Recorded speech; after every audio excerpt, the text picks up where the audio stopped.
Hi, so my name's April Rosinski. I'm a public health nurse with the Visiting Nurses Association. Most people know Central Coast VNA for home health and hospice, which is most of what we do. I work in the community services division, which a lot of people don't know about. And we do lots of different things. We have a travel immunization clinic, and we see people going away for international travel. They may need vaccines depending on where they're headed. We also see people in the clinic when they need their tetanus shot every 10 years. Our flu program, we go out in the community for flu shot clinics. We have a couple of really fun ones that we do every year. We do go into schools. This is me at the zombie run. Kind of hard to see with the light on, but that's a zombie getting a flu shot. That one was pretty fun. We pretty much will go anywhere for a flu shot clinic. We do a couple of them with the Monterey County Health Department where they supply the vaccine and we get a grant for nursing time. And one of the big ones is at Seaside High School. It's every year, usually the first week of November. And so, if possible, some of your clients could come there and they could get a free flu vaccine. Highly recommended. This is Jan in the Travel Health Clinic. This is Susan, one of our school health nurses. That's another one of our programs. Many schools no longer have school nursing services available. So we go in, we do the required vision and hearing screenings. I'm currently assigned to a special needs day class in San Benito County. Not at the moment because everybody's out of school, as they should be, but that's one of my assignments as well.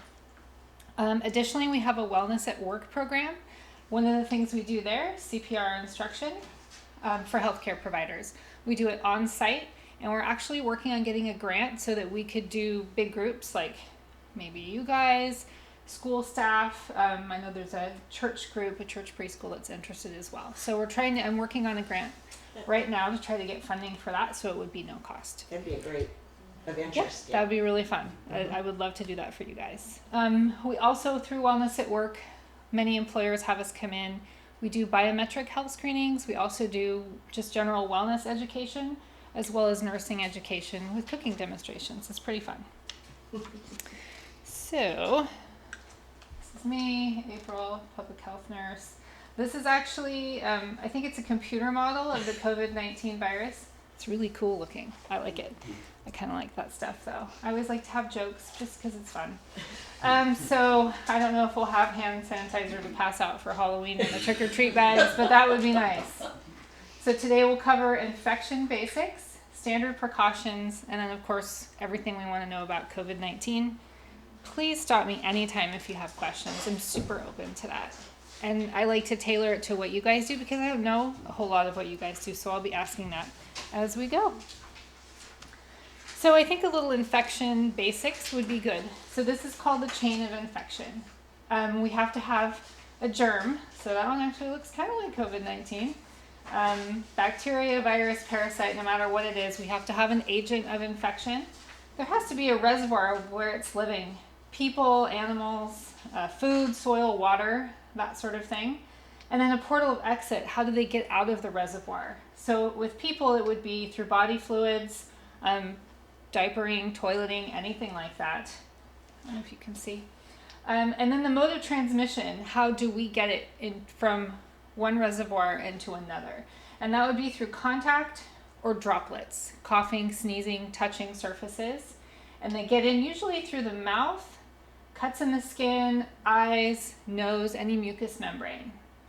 So then you would need to have a susceptible host. So babies, children, elderly, people with weakened immune system, unimmunized people, really anyone. Anyone can be susceptible.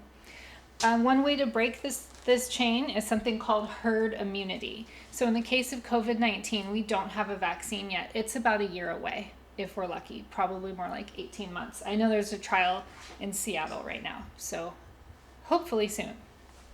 And herd immunity just generally means that, not everybody can be vaccinated, either due to cost or just being able to obtain the service, or maybe some people are uncomfortable with vaccines, or maybe they can't be vaccinated. My mom, for example, had an anaphylactic reaction to a flu shot. She can't get a flu shot. Everyone else in my house gets a flu shot, so we're protecting her by herd immunity. I'm not going to bring in the virus to my house because I've been vaccinated, my kids have been vaccinated, my husband, my dad. We have a big old group of people in our house. I know, talk about like we're all sort of staying apart right now in our own little areas. But you need to have herd immunity sort of to protect the masses. And it's sort of interesting with COVID-19, how is that going to work? Because we don't have a vaccine.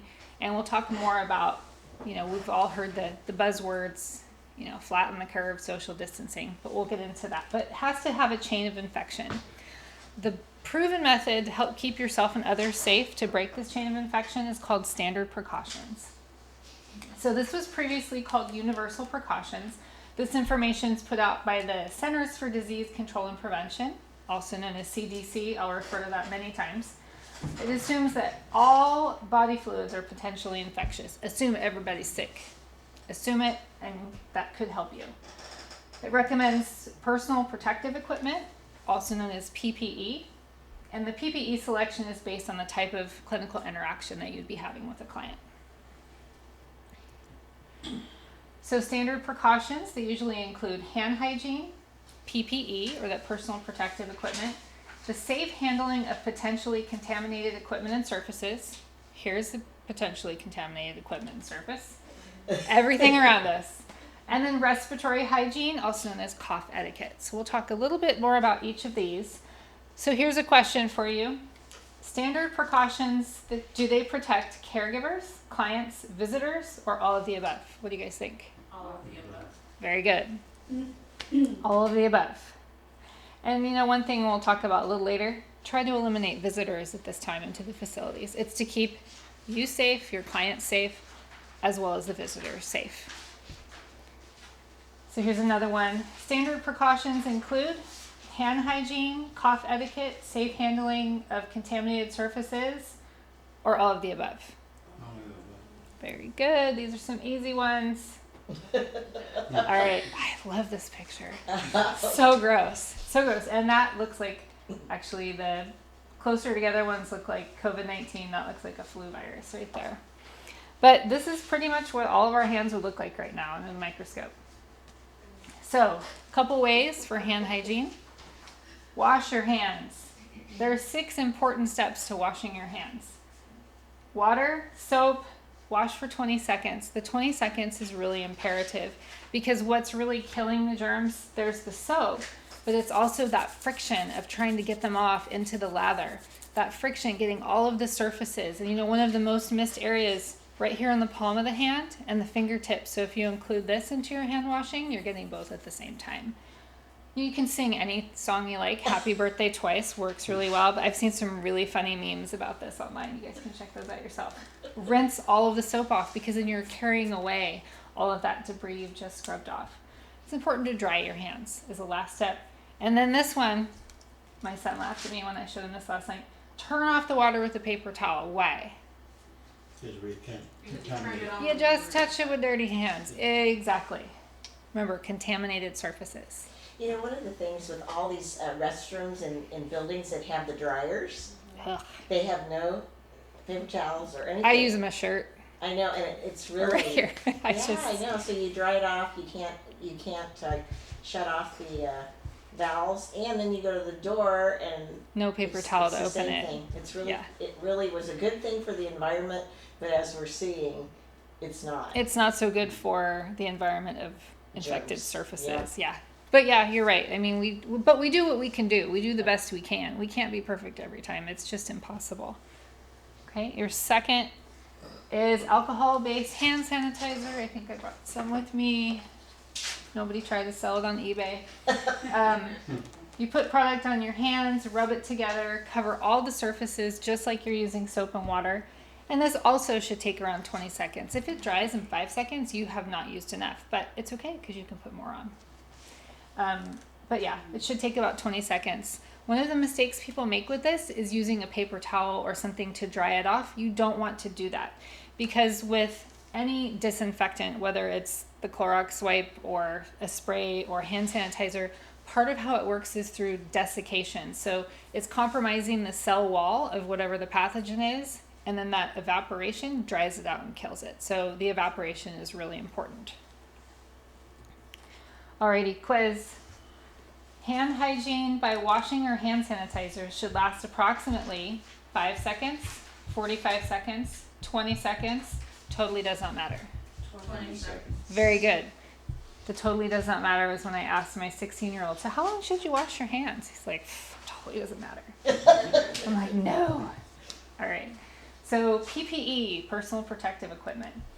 Wear gloves when directed by policy. I'm going to assume that you all have a policy manual or 2 or 3, and it says when you should wear gloves. If you don't, I recommend it. Wear gloves when touching possibly contaminated surfaces. Wear gloves when you're touching client belongings. And wear gloves when disinfecting surfaces. So something else about touching client belongings. When you touch them, like how are you looking through them? Are you just reaching in the bag or what are you doing? Well, in our situation at the Salinas shelter is our standard policy is any personal property that comes in, we search it. It could be a bag, it could be a purse, it could be luggage, backpack, mostly backpacks. We wear gloves and we search the property, and then we scan the clients for any potential weapons, knives, and if it picks up any kind of metal. Perfect. That's how we do it. It's a good policy to search bags. There really is an important way. Next time I do this, I'll add this slide. I had it when I worked in a psych facility. Don't put your hand in a bag if you can't see it. The reason is you could get a needle stick, and you really don't want one. Talk about a really big hazard, a potential dangerous situation. Happened to a coworker of mine. What I generally would do is I would just gently empty the bag out on the counter and look through it more safely. But don't put your hands in people's bags. It could be very dangerous to you. Okay? Alrighty, so let's talk about glove removal. The outside of the glove is contaminated. When we have enough gloves to go around, I love to do this demonstration with chocolate pudding. It gets the point across. You have to remove the gloves without getting pudding on your skin. Great visual. We don't have enough gloves, so I'm not doing it today. But remember, when you're removing a glove, skin touches skin, glove touches gloves. One of the mistakes that people make is this right here. Instead of grabbing the outside of the glove to take off the first one, they'll put their dirty finger under it. Glove doesn't touch skin. Glove touches glove. And then skin touches skin when you go to remove the second one. But don't put a dirty glove inside your glove. Questions about glove removal? And then, discard them immediately and then perform hand hygiene. Yeah. How often should staff change gloves? It's a good question because in the healthcare environment, for me as an RN, I change gloves every time they're dirty and between every client. I don't know what your policy says on that. We kind of have been developing this as we go along, and it's really at this point dependent upon how many gloves we've got, and so we would err on the side of being like healthcare, but we just don't have the number of gloves that we need. That makes sense. Yeah. Yeah. In our If they look situation, dirty we or they have rip, 75 Okay. clients of the facility. With the definition of essentials being allowed to leave the premises, we're averaging about 12 sign-outs as a minimum, because sometimes they have to not only go see the doctor, but they may have to, go to work. They're allowed to do that, or pick up a prescription. So easily, if we were to do every client with a glove, we'd be pushing probably 200 gloves per day, which And you don't have the budget for that we don't have probably. the Yeah. capacity to do Or that. even getting them right now is hard. It really is. That's why I didn't do the fun demonstration Yeah. that I like to So do. we kind of Yeah. like, we're sanitizing. Yeah. Yeah, we're if they wiping, look Put it dirty, on the you glove. should change Yeah. them. Yeah. Right. If you go through a client's belongings and it's like, eek, which happens, change them. Do the best you can. Okay. You do the best you can. So it's okay to use sanitizer on if you're wearing gloves? Does that It's help not at all? particularly recommended because you don't know, is this going to degrade the surface of the glove and allow things to go in, and then you wouldn't have a point of wearing the gloves. So if they're dirty, change them, but I wouldn't try to wash them because it could compromise the integrity of the glove. The other thing that has been brought up is just wearing like a rubber glove that you wash your dishes with. And the fact that you can maybe wash the outside of that glove. But what are your thoughts about Yeah. that? You could, because they're meant to be washed. You could try that. I would say that everybody would have to have their own glove Right, because you wouldn't want to be putting your hands into somebody else's gloves. Yeah. But yeah, that's an option in times like this. Crisis measures are what we do. hmm So disinfecting surfaces. Clean and disinfect frequently touched surfaces daily and when they're visibly soiled. So tables, doorknobs, light switches, desks, cell phones. When's the last time you guys washed your cell phone?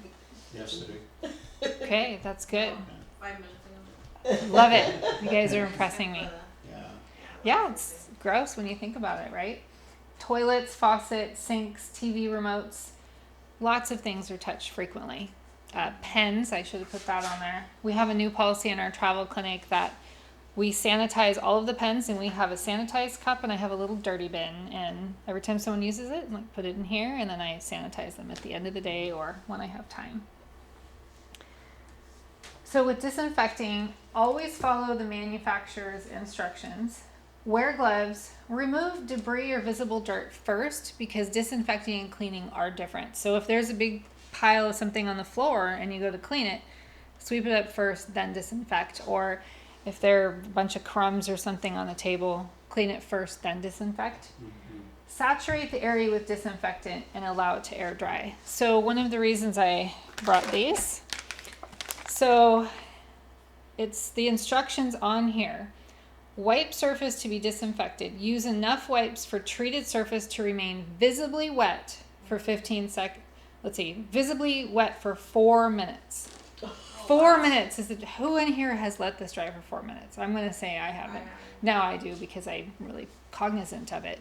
But they all have dry times, all of them, whether it's your Clorox wipe or Lysol, they all will have a dry time. So follow the manufacturer's instructions. Mm-hmm. Don't dry it afterwards. The same thing with hand sanitizer.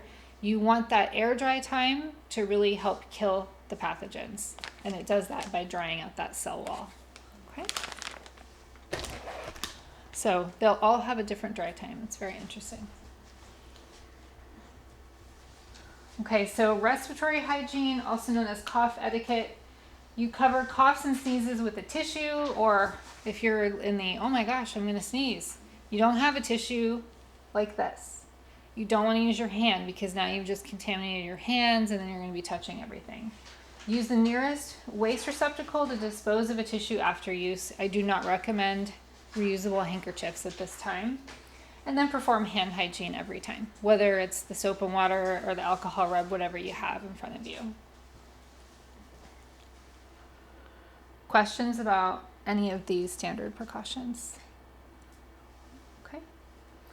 So the big topic of the day, COVID-19.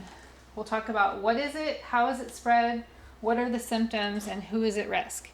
I like to say whoever is at risk, go look in the mirror. That's every one of us. Alrighty, so COVID-19. It's a new respiratory virus. It's one of the coronaviruses, and it was first identified in the Wuhan province of China. It does have the potential to cause severe illness and pneumonia in, I would say not some, I would say many people. It's spread through the air by coughing and sneezing, close personal contact such as touching or shaking hands. I like to do the namaste greeting now, or hey, what's up? No handshaking. Touching an object or surface with the virus on it, and then touching your mouth, nose, or eyes. That's one of the most frequent ways to self-inoculate with the virus. Symptoms can be mild, it can be severe, somewhere in between. Fever, cough, shortness of breath. Those are the big symptoms of this. And what's a fever?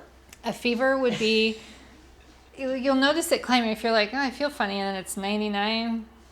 You know, you could have also just run around the block and you can be 99. Usually about 100 to 101 and higher is a fever. And so who's at risk? I love the World Health Organization graphics. They're really fun. But people of all ages can be infected. Everybody. But people that are older or people with pre-existing conditions would be more susceptible to it and would have probably more severe illness. So people of all ages should take steps to protect themselves. Okay.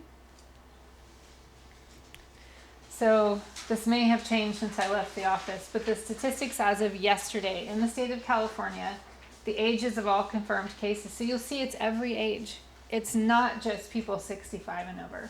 It's every age. fewer children, but then unknown age of 162 cases. You know, who knows where that falls in. But this is our current stat in the state of California as of yesterday.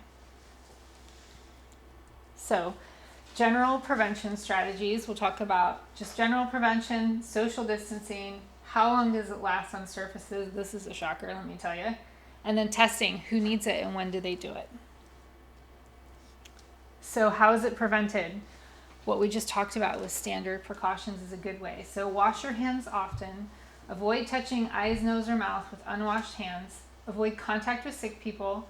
Stay home when you're sick. Avoid others. And then cover your mouth or nose with a tissue or sleeve when you're coughing or sneezing. Not this way, but really this way. April? Yeah. So the COVID-19, it's what I've heard in the news, is it airborne? Yes. It is airborne. So even if you follow all these procedures and protocols, safe practices, there's still that possibility. If you follow all of this, you are reducing your risk. Yeah.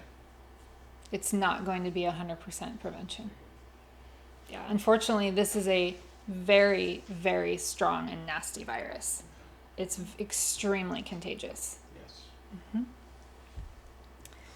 So what in the world is social distancing? We keep hearing this buzzword. They should be calling it physical distancing because you can still talk to your friends on the phone, or I played Boggle online with one of my friends last night because we have game night every week and I haven't seen him in 3 weeks and we miss our friends. So we have our webcams and we just did our Boggle. It was really fun. So not social, but physical distancing. The reason for this, if you check out this graphic here, so this guy is coughing right here, huge droplets of yucky stuff coming out. At about 6 feet, it starts to dissipate. So if you're 6 feet away and this guy is just coughing and not practicing cough etiquette, you're probably going to be okay because that's when it stops traveling. It's about 6 feet. So the true definition is increasing the physical space between people to reduce the chance of illness. Just like you said, Jesse, reduce the chance. We can't prevent everything. I have a question on that. Part of our protocol is encouraging the families to stay in the rooms. And, they've been very compliant. And now we limit only 10 people in the dining hall to eat with the social distancing of 6 feet. The question I have, if you have a family that's together, basically within 6 feet in the room, and then we ask them to distance, which we do that, is just trying to understand the logic behind that, because in the room, the rooms are basically Yeah. square feet. Social distancing, like physical space, doesn't require, it's not applicable to people that are in your family. Okay. Like, I sit around the dinner table with my family every night, except Okay, so- my mom has a cold, so I never go to her room. Yeah. But yeah, so I think families, it's fine to eat together, and especially at a stressful time like this, I think they need that closeness and companionship, because frankly, if they're all sleeping in the same room, Yeah. it doesn't matter. So if you have a family at one table and then you have their next door neighbor sit 6 feet away, I think that that's very appropriate. Yeah, That's that, kinda what that we're was, doing. that was Yeah. from just efficiency in terms of managing people eating in dining hall. First families that eat are the lucky ones, if you will, they're the ones that are waiting. So this would help us. It's good to know that, because Yeah. then we can implement that procedure. For sure. And it's the same for all of us with our both state and county shelter in place order.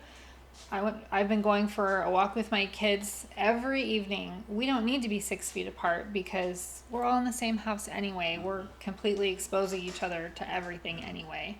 But when my neighbor wanted to come with us, he walked on one side of the street and the four of us walked on the other. Partridge family, one. There you go. Get in line. Yeah, but the social distancing does not apply to people in your immediate family that you're sharing space with. So, That's a great How's it working working like with the DV shelters? So the families are taking turns eating and then snacking. They're able to snack in their rooms. Good. Water and just Sure. like Cheez-Its, stuff like that. We've been watching the younger kids while the moms go out, so only one family member's been Right. going out, and then they take off their backpack. We sanitize it in a Nice. tub, and then we take the temperature. So Good. yeah. Nice. Good. That's great. That sounds That's perfect. And you know, with every situation you guys have, it's all different. Yeah. You have to manage each thing a little differently. So we've got 6, or how many do we have right now? Respite? We have four, potentially 5 coming soon. Yeah.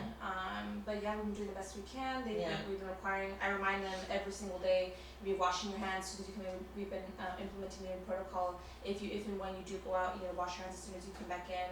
If you have contact with anybody, go and shower. Having staff wear gloves, go around about every hour and spraying down handles, light switches, anything that clients touch on a daily basis. And they're eating together in the dining room? Yes, or well, obviously as separate as Right. as Great. possibly we can. Perfect. Great. It sounds like you guys are really doing a lot. That's awesome. I'm so glad to hear it.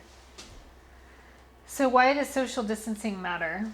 So this is from the Australian government, but it's the best one I've seen. So it says 1.5 meters, approximately 6 feet. Why does it matter? So without social distancing, one person would infect, on the average, 2.5 people over 5 days. And so then those people, so after 30 days, it's about 406 people would be infected.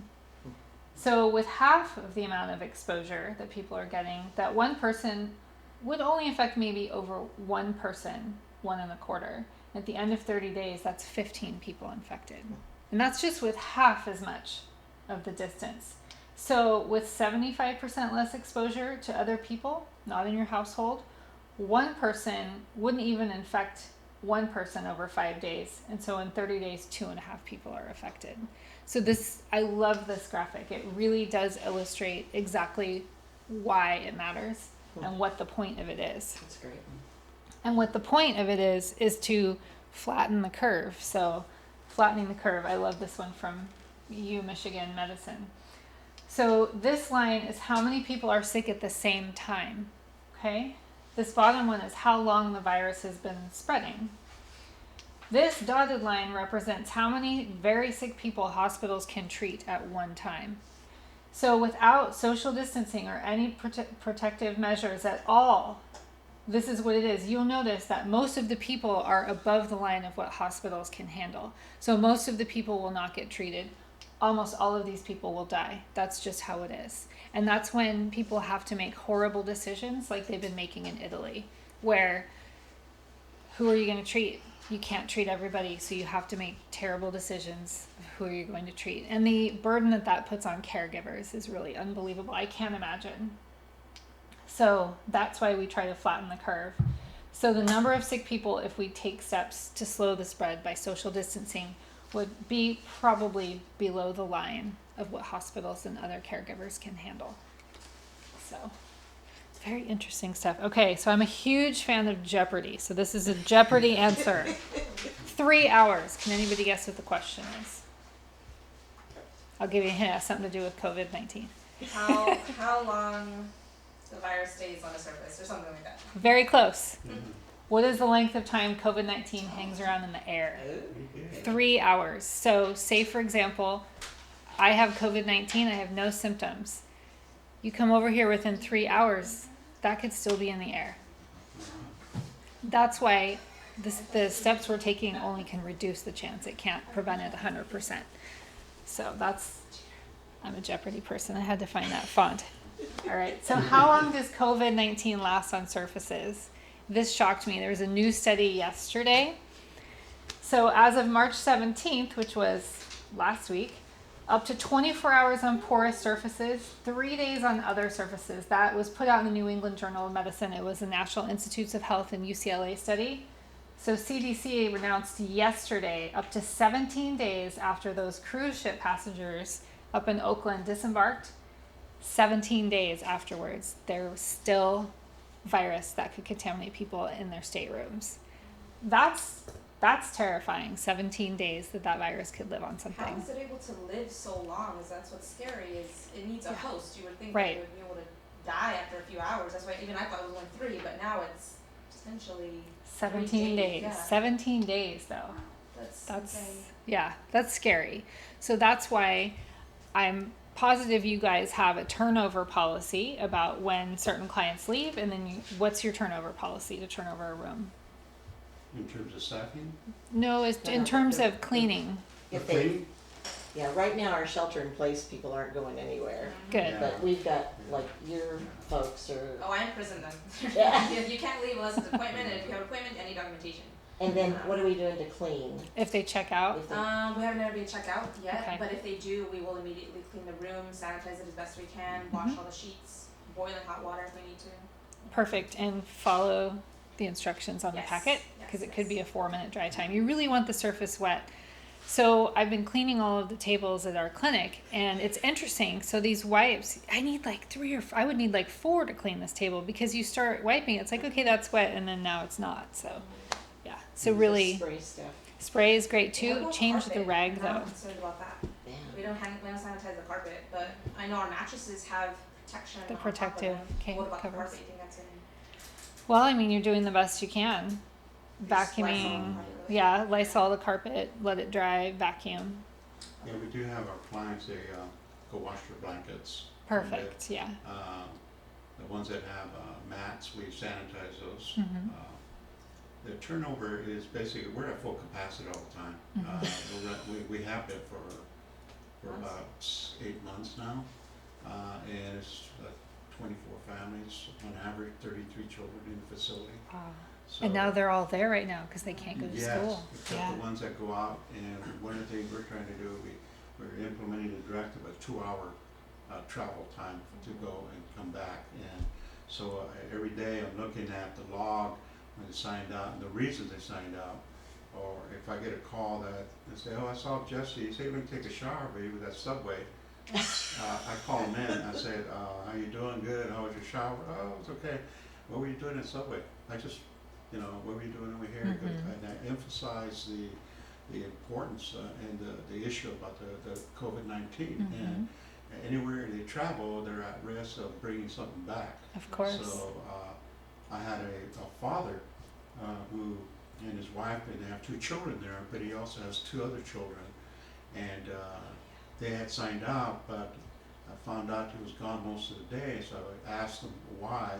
He said, well, I have 2 other kids, and I'm gonna go see my kids, and nobody's gonna tell me Unfortunately, yeah. I can't see my kids. So, well, I'm not telling you, but do you realize that when you go see your kids, you're putting your kids at risk? Mhm. And so I was trying to, educate that I get it. I have children too, but going out there and say you're doing this, I said you're putting at risk. And also, there's a consequence. I told them if you continue that, and then we're going to have to look at, what are we going to do with you, this kind of thing. I'm trying to just wake them up to the fact that this is not a game. This is for real. So he got it. That's he, good. Good Good for and you. I do it with all respect, because he's Of course.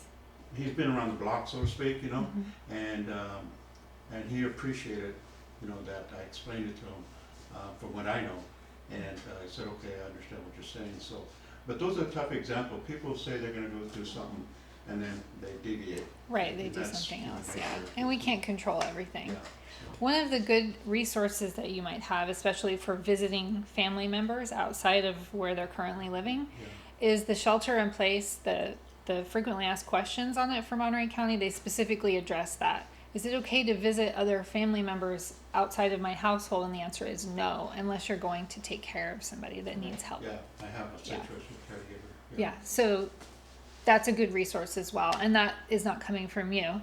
it's coming from Okay. the health department.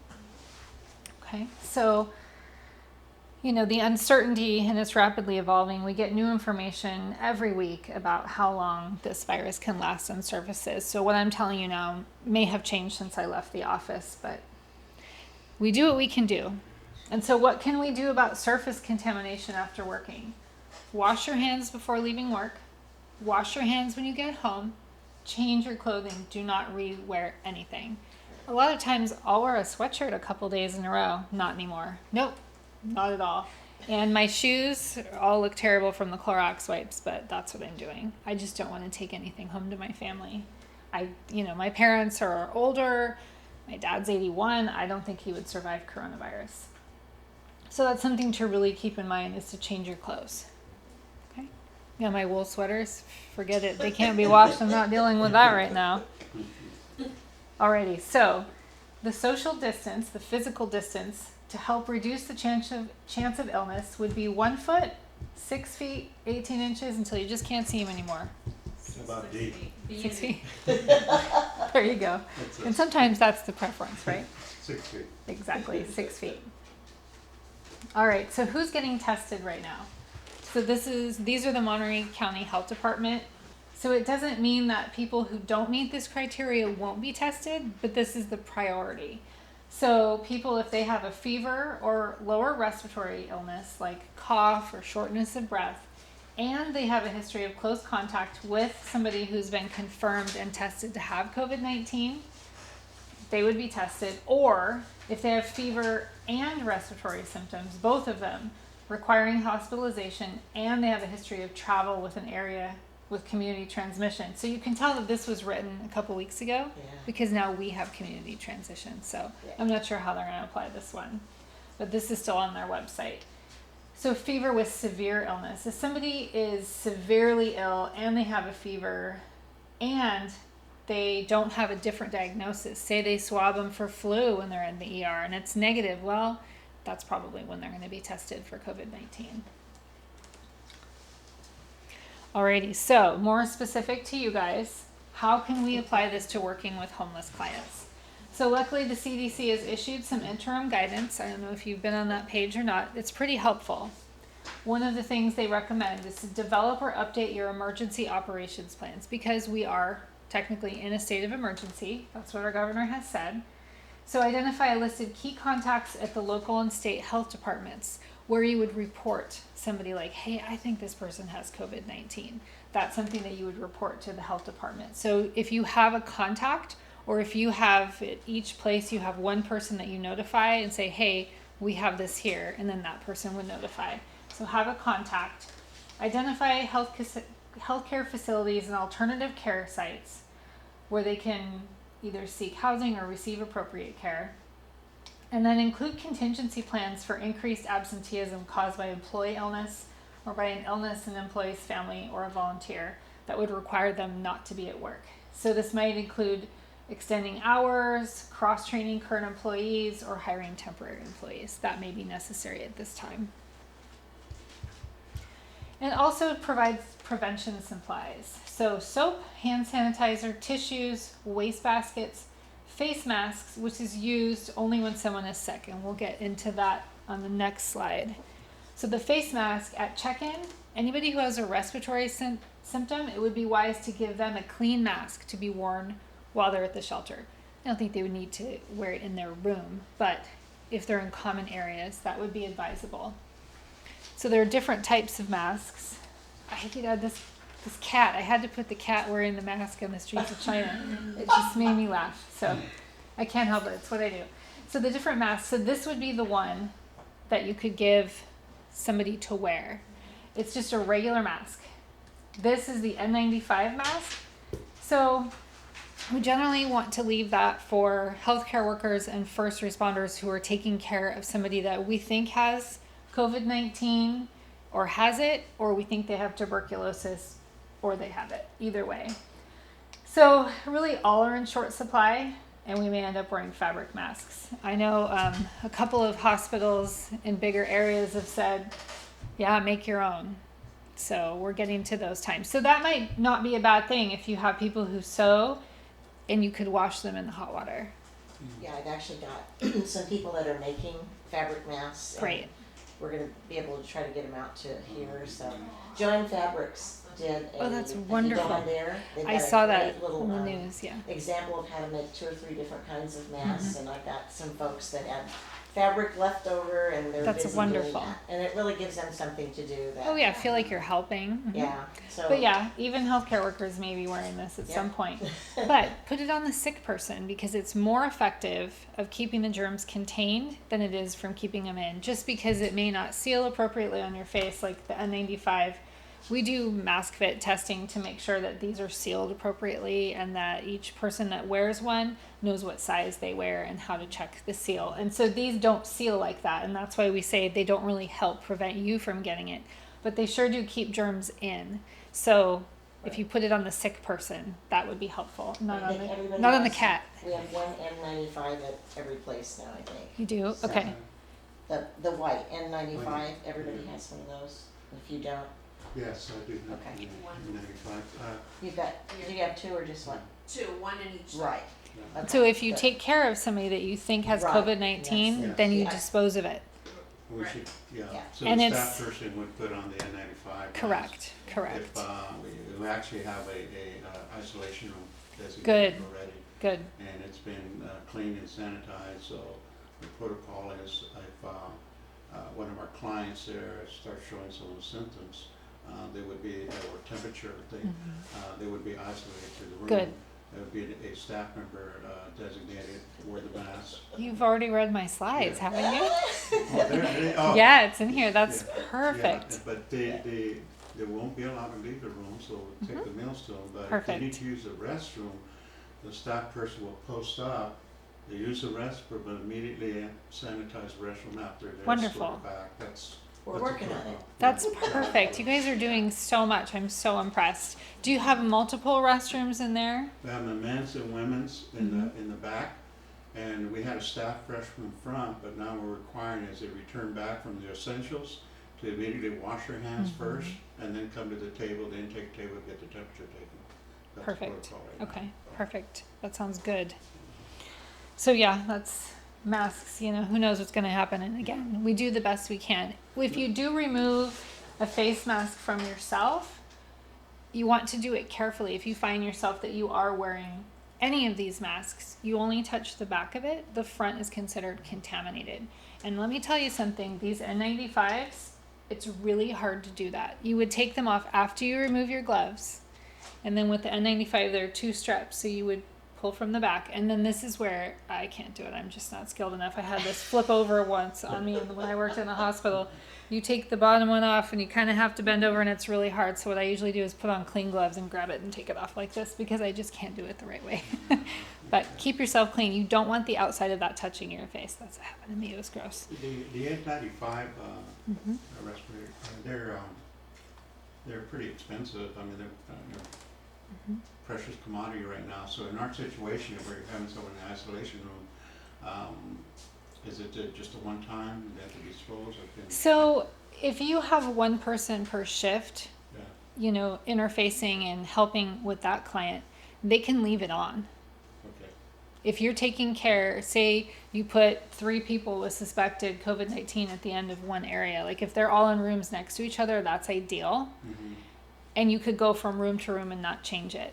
Okay. If you're going to then be interacting with another client who is completely asymptomatic and you don't think they're sick at all, it really does need to be removed and it needs to be disposed. Once you take it off, you simply cannot put it back on because your breath may have compromised the mask that only lasts so long. And again, there's no way you're going to be able to put that on your face without contaminating yourself. Okay. So once you take it off, it's In the trash, yeah. Yeah. Well, So that would- we're gonna pray for nobody in isolation Yeah. at this point until we get more, Okay. so. Yeah. Tivadad's working with us right now to try Good. to help us get some more Good, good, good. N95s. And you know what? Maybe a different brand. And everybody does need to They be do. fit tested for those. Yeah. Yeah, I know we had to get a different brand at VNA. So one of the other employee health nurses and we spent 3 days mask fit testing. I think about 125 people came. So you do. It needs to be fit every time, and there's a whole process for it just to make sure that it's safe. One of the best ways to self-test if you're wearing an N95, make sure that mask is sealed. If you put your hands kind of like a bearded dragon around the edge of it without touching it and you blow into the mask, if you feel air coming out, it's not sealed. That's really an easy way to check. And if you're, you know, wearing glasses like I do, if they fog up, you know, there's a problem. Alrighty, so post signage about prevention. See, I was so proud of you guys when I saw that sign. This is great. If you post this everywhere in your facility, everywhere, multiple places, this will really just be a reminder of why you're taking all the steps, why you're doing all of this. It's to protect your clients and it's to protect you. And this will really help remind. So I recommend, and the CDC recommends posting signage, whether it's this one, which I just think is very simple, but there are other ones as well. Yeah, I also found every evening I give an update to the clients because and just remind them again of the protocols and so forth. And Perfect. thank them for the ones that they're complying, and we also have some of them that also volunteer to help out and so forth. So, sense of community is very important. But it's an opportunity for them to ask questions and kind of just try to calm and reduce some of that pressure, because there's a lot of rumors going around. Oh yeah. And so we try to answer the question based on what we know is factual. So, And it helps to let them know that, we're all in this together. yeah. All of us.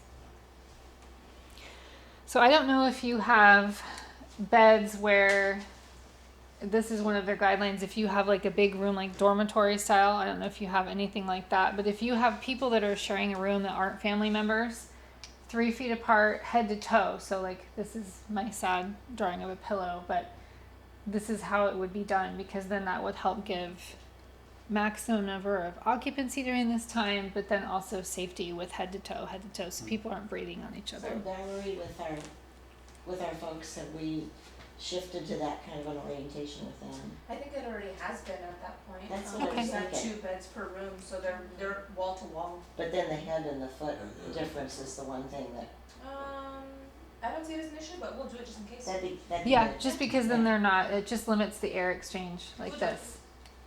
Yeah, it's one of the CDC Thank you. recommendations, of course. And then like isolating, like you're talking about, when possible, isolate clients with respiratory symptoms away from clients without symptoms. And again, if you can put everybody in rooms near each other and then not sick people away, that's ideal. Just because then it prevents that traffic, right? Because if somebody's sick, they need to just stay put, serve the meals to their room. It makes sense, and have them all together, because then that's just keeping that illness in one location. And like you guys are already doing, minimize the number of staff who have contact with clients with respiratory symptoms. Maybe you could create a team. It sounds like you're already doing a really effective job of that, but it just helps minimize the staff. And again, when you minimize the number of staff, people who need to be trained or fitted to use an N95, that would limit having to fit everybody with an N95 mask if you just had certain people taking care of those people.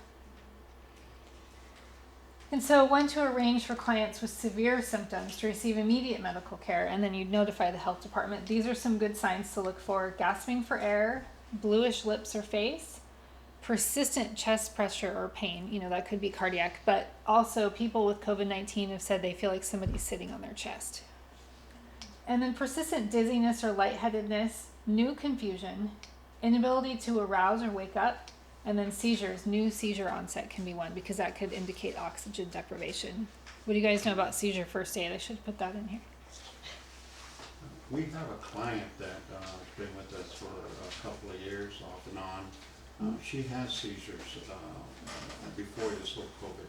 So maybe every couple of months she may have a seizure. She just had one recently. So under this, notifying the health department.